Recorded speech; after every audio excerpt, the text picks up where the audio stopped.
Installez-vous confortablement car ce que vous allez entendre ce soir n'est pas fait pour vous rassurer. J'ai sélectionné pour vous 3 threads d'horreur éprouvants.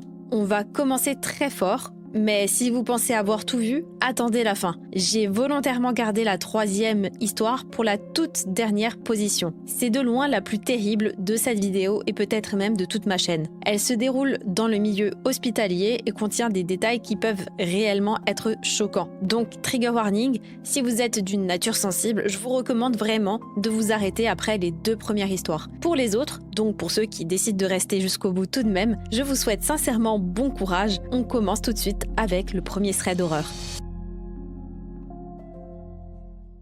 On a tous cet ami, celui qui est toujours là, celui à qui on envoie notre localisation quand on rentre de soirée, celui qui répond même à 3h du matin quand on fait une crise d'angoisse. On appelle ça une personne refuge. C'est la personne vers qui on court quand on a peur du monstre. Mais posez-vous une question. Si cette personne, elle est votre seul refuge, n'a-t-elle pas intérêt à ce que le monstre continue de vous faire peur ? Voire à fabriquer le monstre elle-même. L'histoire de ce soir est arrivée à Chloé, une infirmière de 26 ans, à Lyon, en novembre dernier. C'est une histoire d'harcèlement, oui, mais pas comme vous l'imaginez. Ici, l'horreur n'est pas dans la rue sombre, elle est dans le salon bien au chaud, avec une tasse de thé. Chloé a une vie compliquée. Elle vient de sortir d'une relation toxique, elle est vulnérable. Son seul pilier, c'est Simon. Simon, c'est un peu le bon pote, le gars qu'elle connaît depuis la faculté. Il habite à 2 rues de chez elle. Il est doux, pas très charismatique, mais toujours disponible. Le genre de mec que les filles adorent comme ami, mais ne remarquent jamais autrement. Chloé travaille de nuit aux urgences et elle rentre souvent à pied vers 4h du matin. Et tout commence un mardi. Je sais pas pourquoi, mais dans mes histoires, ça commence souvent les mardis. Je crois que le mardi est un jour maudit de la semaine. On reprend donc, je disais que Chloé, elle marche un mardi. Elle a ses écouteurs, mais elle a pas de musique. C'est une technique de sécurité de base. Donc, en gros, je vous explique, c'est quand on met des écouteurs pour que personne ne vienne nous parler dans la rue. Bon, ça marche pas forcément tout le temps, mais c'est quand même une technique vérifiée qui marche quand même bien souvent. Et là, en fait, elle entend un bruit de pas derrière elle, parce que comme je le disais, elle n'a pas de musique dans ses écouteurs. Et c'est un rythme qui est plutôt lourd, irrégulier, comme si quelqu'un qui marchait derrière elle en boitant légèrement. Elle s'arrête pour faire semblant de chercher ses clés, et les pas, ils s'arrêtent en même temps. Elle repart, et les pas, eux aussi. Elle se retourne brusquement, et à 50 mètres derrière elle, sous un lampadaire qui grésille, il y a une silhouette. Un homme, grand, massif. Il porte une parka militaire trop grande et une capuche rabattue. Il ne bouge pas et il la fixe. Chloé panique. Elle appelle Simon. « Simon, je crois qu'on me suit. » Simon répond à la première sonnerie, comme toujours, et il lui dit « T'es où ? Je sors, reste au téléphone. Cours jusqu'à l'avenue éclairée. » La voix de Simon la rassure. Elle court et elle rentre chez elle, se barricade et 5 minutes plus tard, Simon arrive en bas de son immeuble. Il a une batte de baseball dans son coffre. Il fait le tour du quartier et il remonte la voir. Il est essoufflé et inquiet. « J'ai vu personne, Chloé, mais t'inquiète pas, je suis là, dors. » Cette nuit-là, Chloé s'endort en se disant qu'elle a de la chance d'avoir Simon. Elle ne sait pas encore que le piège vient de s'enclencher. Pendant 2 semaines, ça empire. C'est plus juste une silhouette, c'est une présence constante. Chloé, elle trouve des mégots de cigarettes devant son paillasson. Et c'est une marque qui sent fort et c'est une marque de cigarettes brunes. Alors je m'y connais pas en cigarettes, je sais pas trop ce que c'est. Si c'est comme des bières, il y a des blondes et des brunes, je ne sais pas trop. Je pense que c'est quand même important dans cette histoire pour que ce soit dit. Mais en gros, voilà, elle trouve toujours des mégots de cigarettes. Elle reçoit également des appels masqués où on entend juste une respiration sifflante. Elle est terrifiée. Elle ne dort plus chez elle et je pense que vous avez deviné, elle dort chez Simon. C'est logique, non ? Il a un canapé-lit, il est protecteur, et chez Simon, elle se sent bien. En plus, il lui fait à manger, et il lui met des films pour lui changer les idées. Il lui dit des phrases comme « Tu vois, le monde est dangereux, heureusement qu'on est ensemble ». Ou bien encore « Ton ex ne t'aurait jamais protégé comme ça ». Un soir, Chloé décide de retourner chez elle pour récupérer des vêtements. Elle y va en plein jour pour être sûre. En entrant dans son hall, elle se fige. Sa boîte aux lettres est ouverte. À l'intérieur, il y a une photo Polaroid, et c'est une photo d'elle, prise de nuit, à travers la fenêtre de sa chambre. Sur cette photo, on la voit dormir et au dos est écrit au feutre rouge « Tué à moi ». Chloé s'effondre. Elle appelle la police et la police vient tout de suite pour prendre sa plainte, mais dit qu'il n'y a pas assez de preuves. Un rôdeur, c'est vague, mademoiselle. Mais bon, Simon, lui, il est là. Et il hurle sur les flics. Il joue le chevalier servant et il est rouge de colère. « Si vous ne faites rien, moi je vais le tuer ce malade !» crie-t-il. Chloé le regarde avec admiration et elle se dit « Il m'aime vraiment !» Peut-être que je devrais lui donner une chance. C'est exactement ce que voulait Simon. On arrive à une période qui devient intense. C'est un vendredi soir, pluvieux, et Simon est parti en week-end pour voir sa famille. Et Chloé est seule pour la première fois depuis longtemps. Elle rentre du travail et il est 23h. Elle descend du bus, la rue elle est déserte et soudain elle sent l'odeur. Cette odeur de tabac brun, froid, et elle se retourne. Bon comme quoi, c'était important de le préciser. Donc elle se retourne et il est là, l'homme à la parka militaire. Il est juste là, à l'arrêt de bus, assis dans l'ombre. Il se lève et il est immense. Chloé lâche son sac et court. Cette fois, l'homme ne marche pas, il court. Et il est très rapide. « Chloé, attends !» hurle-t-il d'une voix rauque, déformée, comme s'il parlait à travers un tissu. Chloé, elle court. Et elle court vraiment très vite. Mais en même temps, elle tape le numéro de Simon et ça sonne dans le vide. Ça tombe sur la messagerie. Elle panique et elle décide de ne pas aller chez elle. Parce que l'homme doit certainement savoir où elle habite. Elle court vers l'immeuble de Simon. Elle a un double de ses clés pour arroser ses plantes. Et elle se dit « je serai en sécurité là-bas, même s'il n'est pas là. » Elle entend les bottes lourdes de l'homme frapper le bitume juste derrière elle. Et elle arrive à l'immeuble de Simon.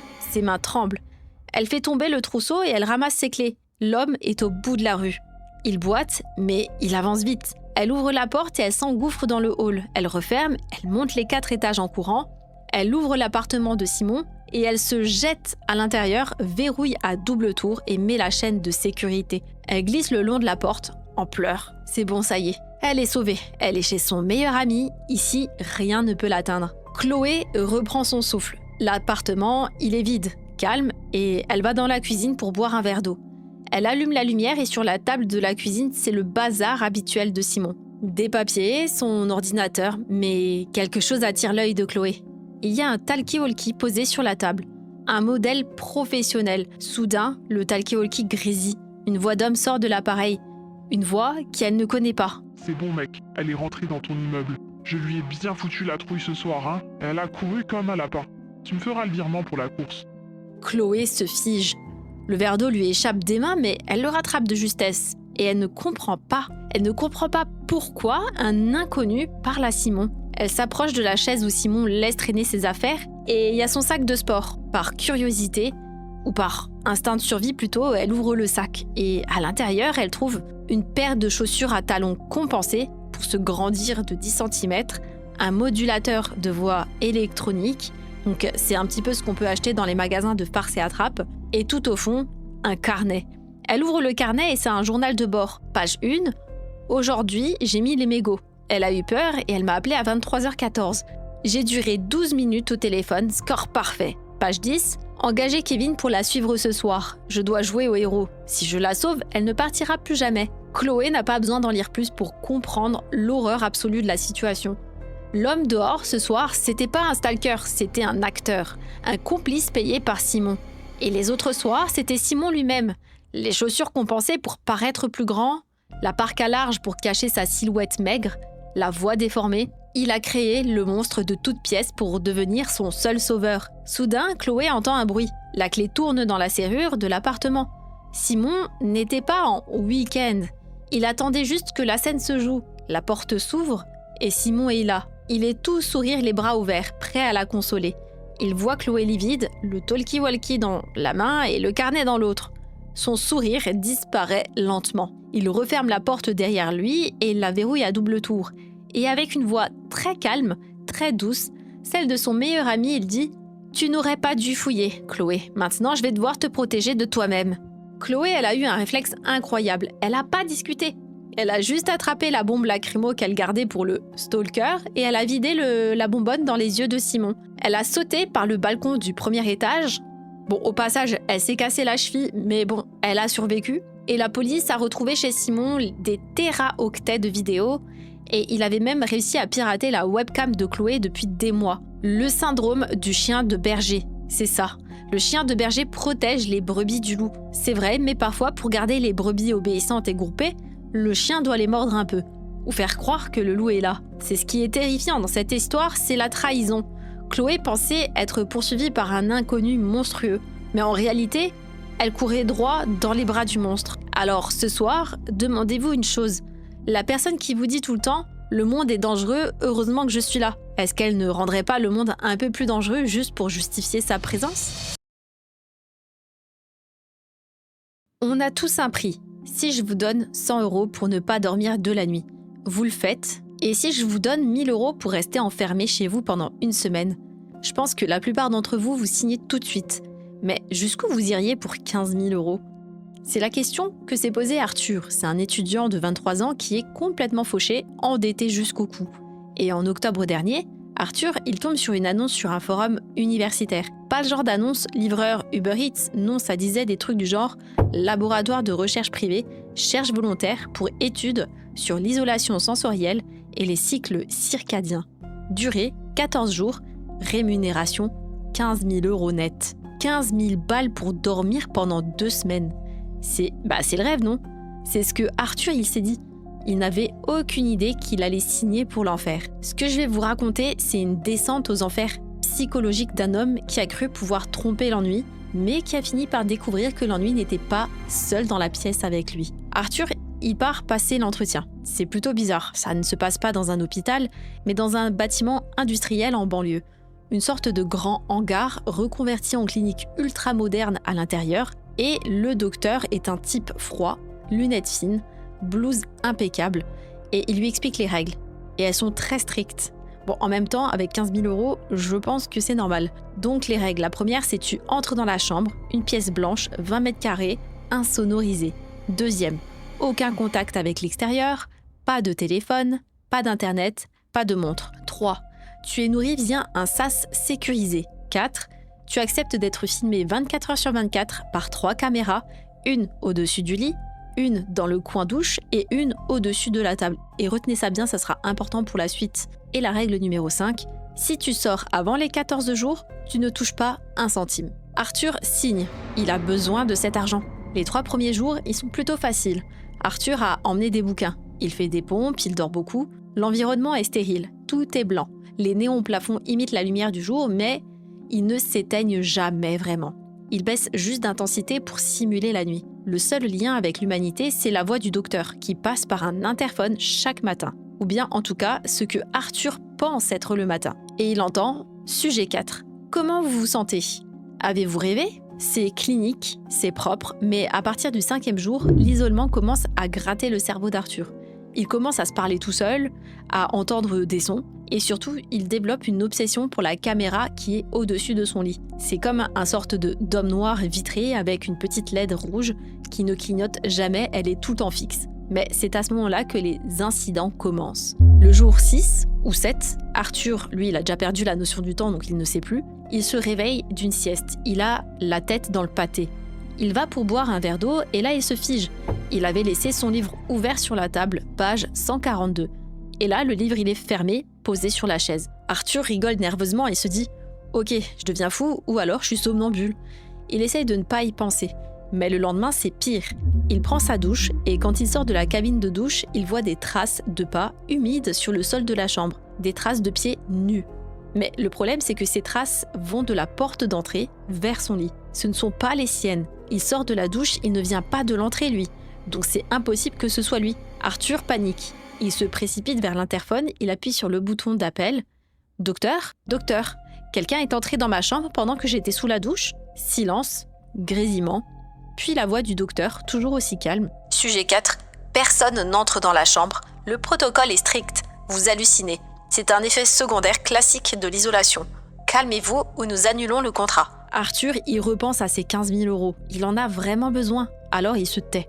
Il se dit que le docteur a raison. C'est son cerveau qui bug. Mais l'ambiance, elle change.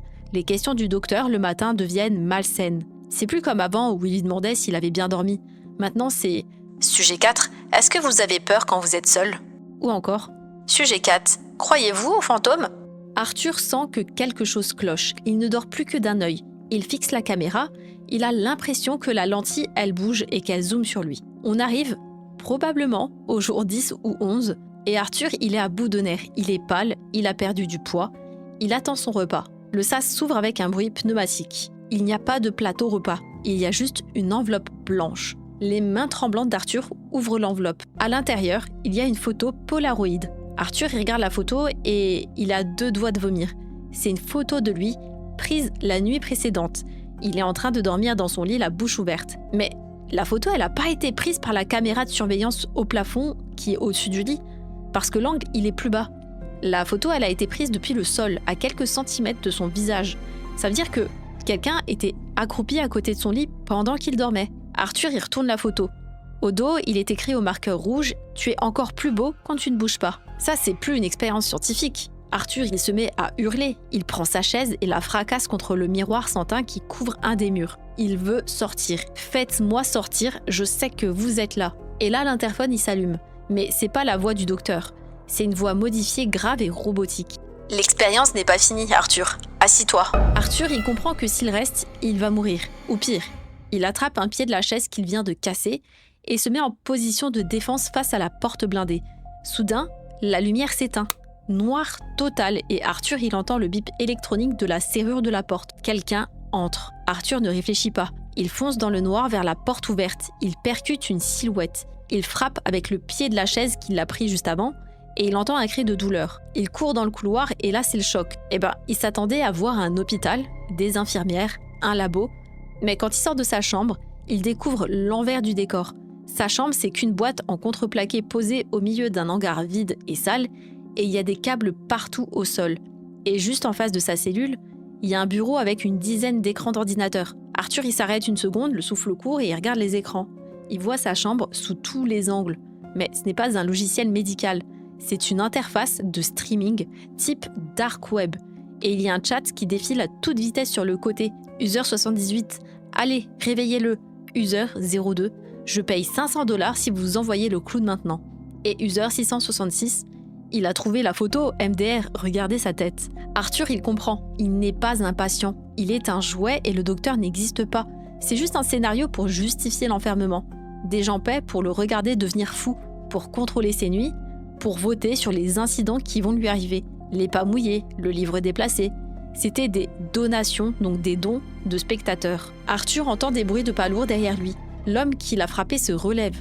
Arthur, il court, il traverse le hangar et il défonce une porte de service rouillée et se retrouve dehors. Il fait nuit, il pleut, il court jusqu'à l'épuisement jusqu'à trouver une route et arrêter une voiture. Vous vous en doutez bien qu'il a prévenu la police et celle-ci allait retourner sur les lieux 2 heures plus tard avec Arthur lui-même.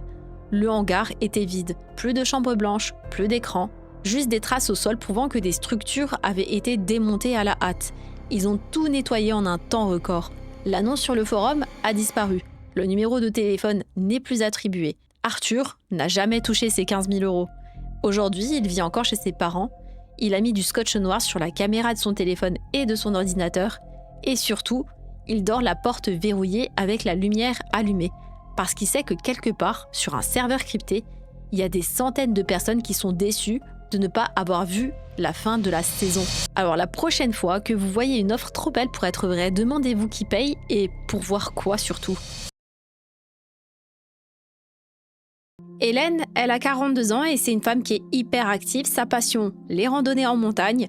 Ses jambes, c'est son moteur. Depuis quelques mois, elle a mal au ventre après les repas.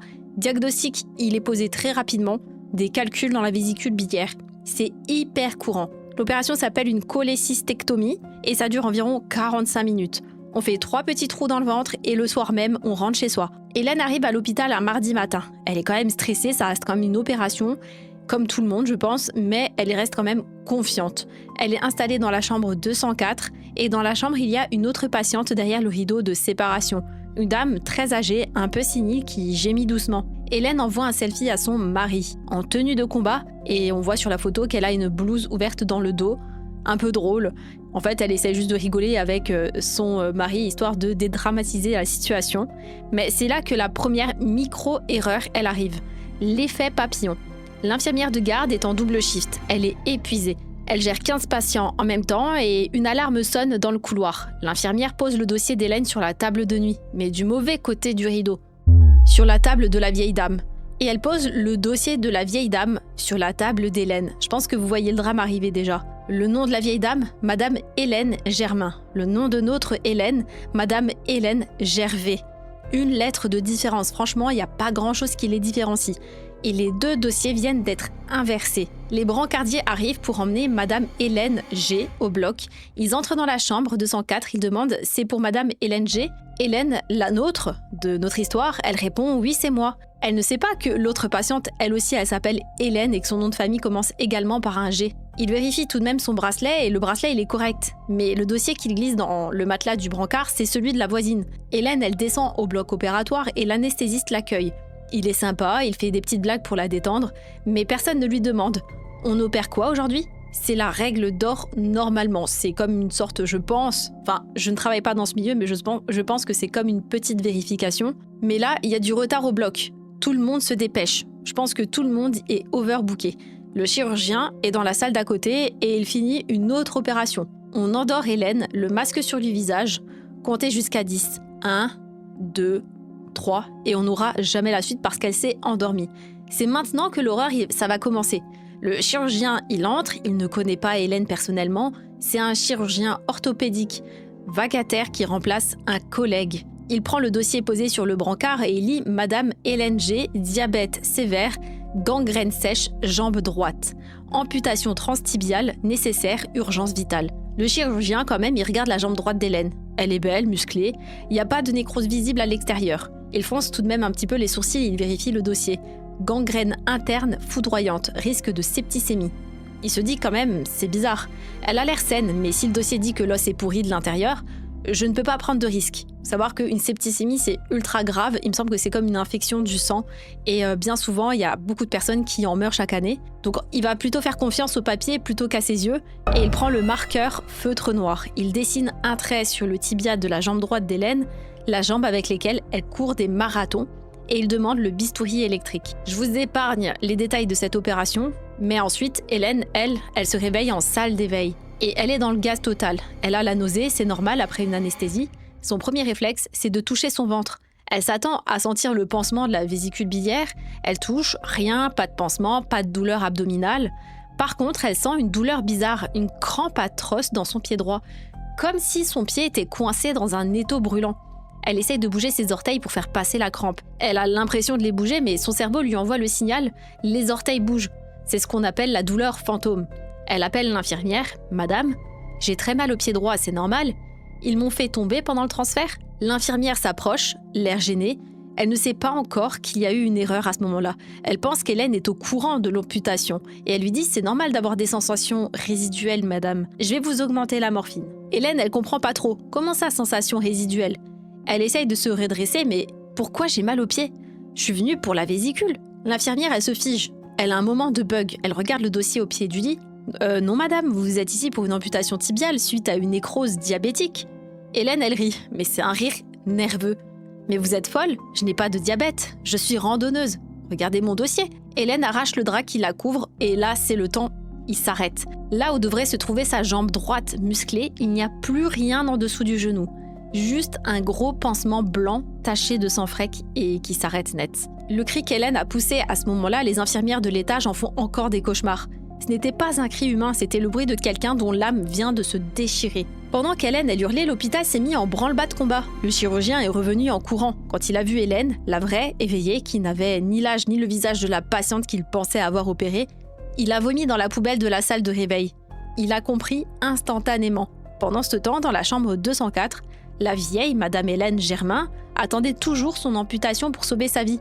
Et Hélène Gervais, 42 ans, venait de perdre sa jambe pour rien. La scène la plus glaçante, c'est quand le mari d'Hélène arrive. Il venait la chercher pour la ramener à la maison le soir même, comme prévu pour une opération de vésicule.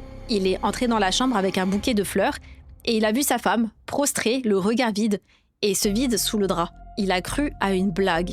Il a cherché la caméra cachée, mais très vite il a vu la tête du médecin et il a compris que leur vie était finie. Hélène a reçu des millions d'euros de dédommagement. L'hôpital a reconnu l'erreur. Mais l'argent ne fait pas repousser une jambe. Elle ne courra plus jamais. Elle a toujours sa vésicule biliaire malade d'ailleurs. Ils n'ont même pas fait l'opération qui était prévue. Cette histoire, elle est terrifiante parce qu'il n'y a pas vraiment de méchant. L'infirmière n'était pas méchante, elle était fatiguée. Le chirurgien n'était pas un boucher, il voulait sauver une vie en empêchant une gangrène de monter. C'est une chaîne de petites erreurs humaines qui a conduit à l'irréparable. Alors, la prochaine fois que vous allez à l'hôpital, si l'infirmière vous demande votre nom, ne soyez pas agacé, répondez bien fort. Et si le chirurgien s'approche avec un marqueur, vérifiez bien où il fait sa croix. Parce qu'une fois que vous dormez, vous n'êtes plus qu'un dossier posé sur une table. Faites de beaux cauchemars.